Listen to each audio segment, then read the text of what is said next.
An investigation is underway after Eagan police shot and killed a man who was firing his gun outside an apartment complex. It happened around noon today at Forest Ridge Apartments in the 1200 block of Ironwood Lane in Eagan. Witnesses told police the man was firing shots into the air in the parking lot. Nina Moini has been following this for us all day, and still a lot of questions about exactly what happened out there, right, Nina? There are, Angela. Eagan Police Department hasn't had an officer-involved shooting that resulted in a death in almost 25 years.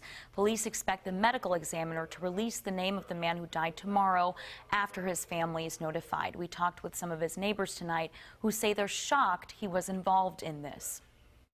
I didn't want to go out the door because I didn't know for sure what it was. Laura Scott and her daughter Lexi would soon realize what they heard was at least 10 gunshots coming from outside a neighboring apartment building. Their normally peaceful complex filled up fast with sirens and lights. I went out my front door, and that's when I noticed it was a blue car, and that's when I noticed it was her friend Stout's car. He was my best friend's dad.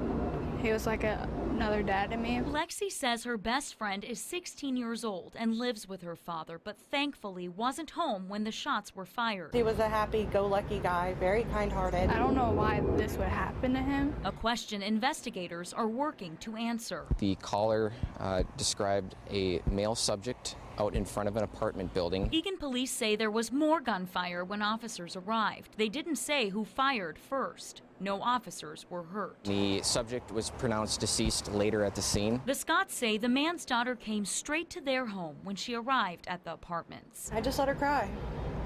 Well, you can't sit there and tell somebody don't cry. It's not going to help. I mean, sometimes you just need to cry.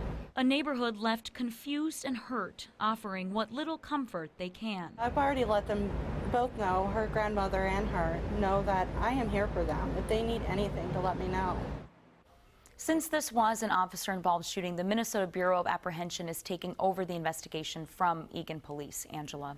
And Nina, do we know how many police officers were involved in the shooting? We do. Police said 3 officers were involved in the incident.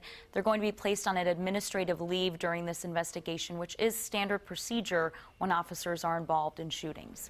All right. Thank you, Nina.